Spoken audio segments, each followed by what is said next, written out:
La experiencia de peregrina, capítulo 1. Esta es la segunda parte del progreso del peregrino. Comencemos pensando sobre el relato original.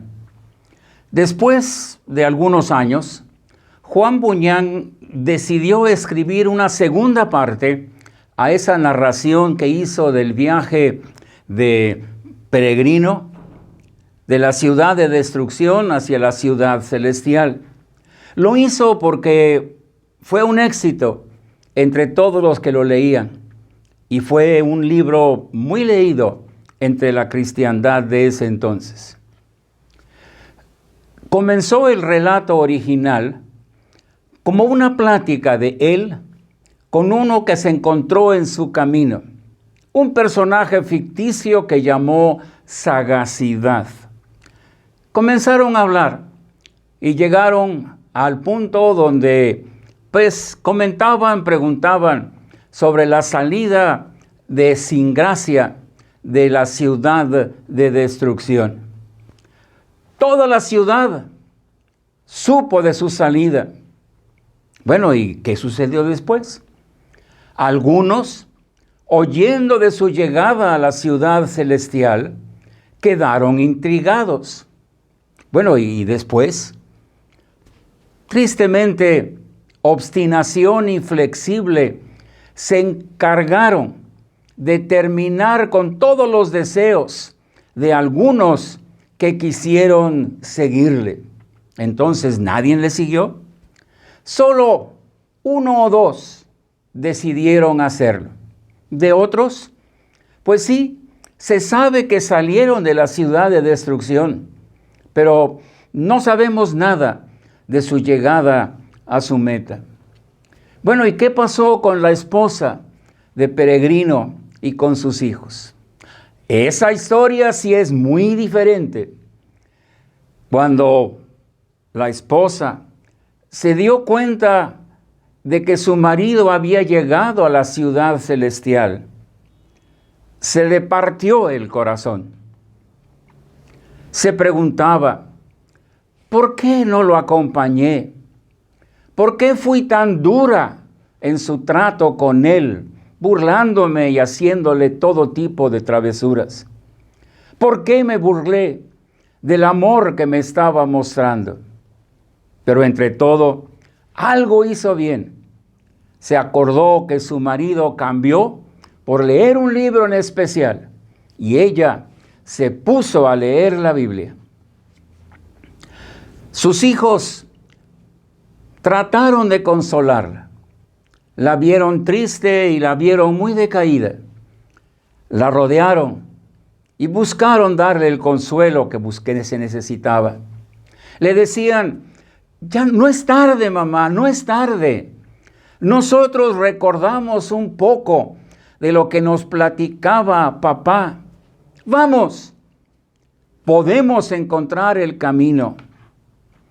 El hijo mayor, Mateo, le decía, levántate, mamá, vamos a buscar esa luz de la que tanto habló papá al principio.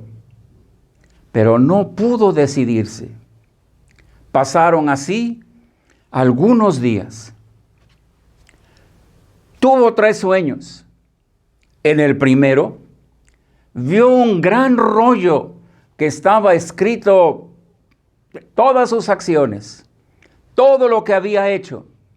Ahí estaba frente a sus ojos. Su corazón se desgarró al poder ver todo lo que ahí estaba escrito.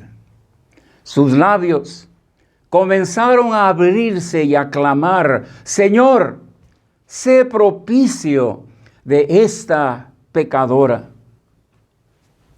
A la siguiente noche tuvo otro sueño, muy diferente. 2 hombres platicándose uno a otro se decían,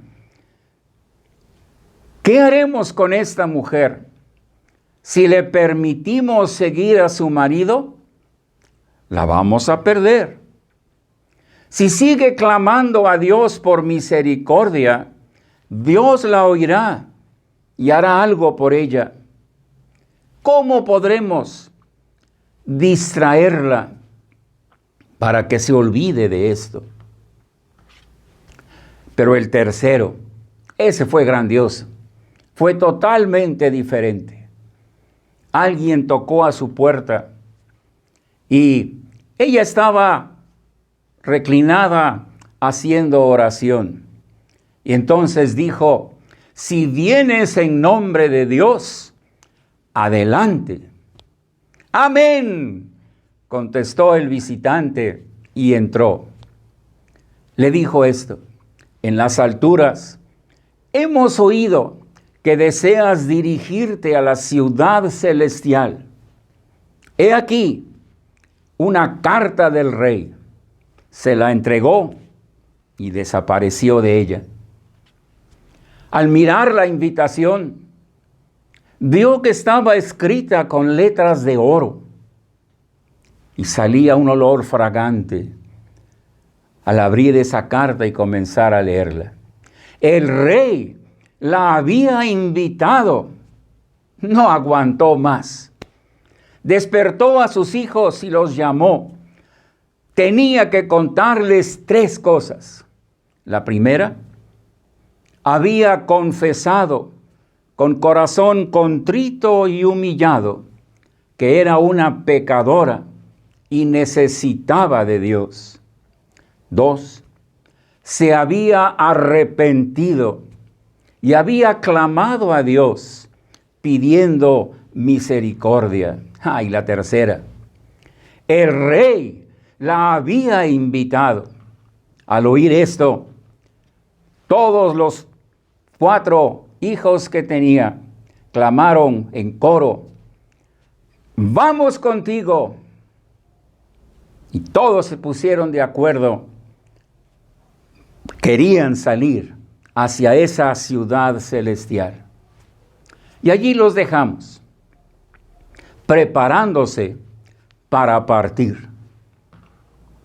Vamos a la Biblia. En esta segunda parte, el autor, Juan Buñán, se apoyó en esta verdad: cree en el Señor Jesucristo y serás salvo tú y tu casa. Hechos 16:31. Pero, ¿qué se debe creer? Apuntamos al menos 3 cosas. Primera,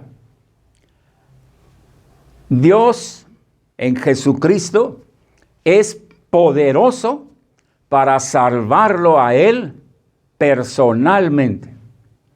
La cabeza de la casa, el varón, tenía que creer esto, que Dios podía salvarlo a él personalmente. Era su decisión, era la respuesta de Dios a lo que su corazón pedía. Por eso salió corriendo de la ciudad, buscando esa luz y caminando por largos trechos, buscando la respuesta, hasta que llegó ante la cruz y su bulto de pecados desapareció.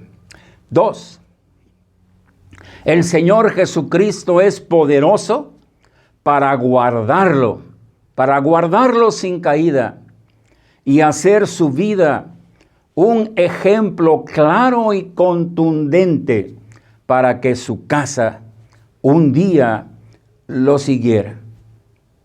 Si recordamos los 12 capítulos, veremos cómo más al final comenzaron muchísimos problemas, muchísimas dificultades, pero Dios lo guardó en cada una de ellas, porque cristiano creyó que Dios es poderoso para guardarlo sin caída.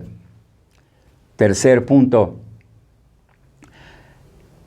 esa cabeza de casa debe creer que Jesucristo es poderoso para que a través de las Escrituras y la acción del Espíritu Santo, su casa sea guiada al arrepentimiento y también comience en ese camino hacia la ciudad celestial. Fortalecemos estas ideas con 3 citas bíblicas. La primera, por lo cual Cristo puede también salvar perpetuamente a los que por Él se acercan a Dios, viviendo siempre para interceder por ellos. Sí, la salvación es segura, es completa, pero es personal. Peregrino lo experimentó. Sin gracia dejó de serlo y comenzó a ser cristiano, con ropas diferentes, con toda una vida por delante hermosa y clara. Cristo es poderoso para salvar perpetuamente, pero notemos, a los que por Él, por Cristo, se acercan a Dios, viviendo siempre para interceder. ¿Pero qué cosa es interceder? La segunda cita, Dios es poderoso para guardaros sin caída y presentaros sin mancha delante de Él en su gloria, con alegría. La intercesión es para que tengamos, como tuvo Peregrino, los consejos, las ayudas, la armadura, la mano amiga, los compañeros, todo lo necesario para guardarlo sin caída. Para esto está la intercesión de Cristo, para que no nos falten recursos, ni poder, ni ánimo, ni nada, para poder llegar triunfantes a la meta. Tercera cita. El Señor Jesucristo dijo, y cuando Él venga, refiriéndose al Espíritu Santo, convencerá al mundo de pecado, de justicia y de juicio. Algo pasó con Peregrina. Algo pasaría con sus hijos, que los convencería de pecado. Haría que brotara de su interior esa plegaria, sé propicio a mí, pecadora. El Espíritu Santo y las Escrituras estaban trabajando en ese corazón. 3 citas de muchas que presentamos para apoyar esta verdad. Cree en el Señor Jesucristo y serás salvo, tú y tu casa. ¿Crees estas 3 verdades? ¿Crees que Dios puede salvarte a ti personalmente? ¿Que Dios puede hacer que tu testimonio sea claro y contundente para convencer a tu familia?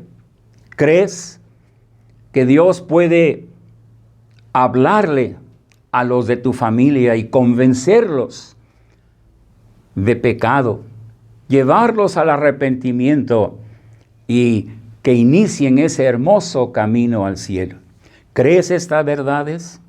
Entonces, si las crees, vívelas, vívelas. Que Dios haga de ti un ejemplo claro para que los que te rodeen sean llevados al amor de Dios y sean motivados a seguirte en tu camino cuando tú estás siguiendo a Cristo. Oremos. Dios nuestro, qué hermoso principio esta historia.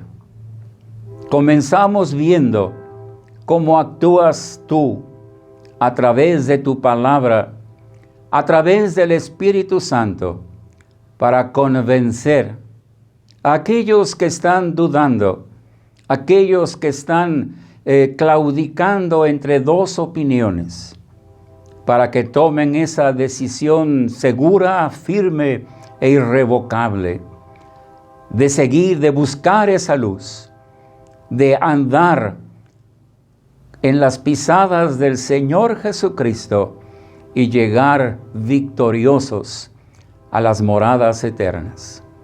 Padre, pensando en esto, rogamos que las Escrituras, que el Espíritu Santo haga esto en nosotros, para que vivamos fieles y excelentes testigos del poder de Cristo resucitado en nosotros.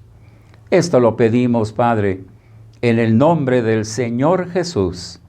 Amén.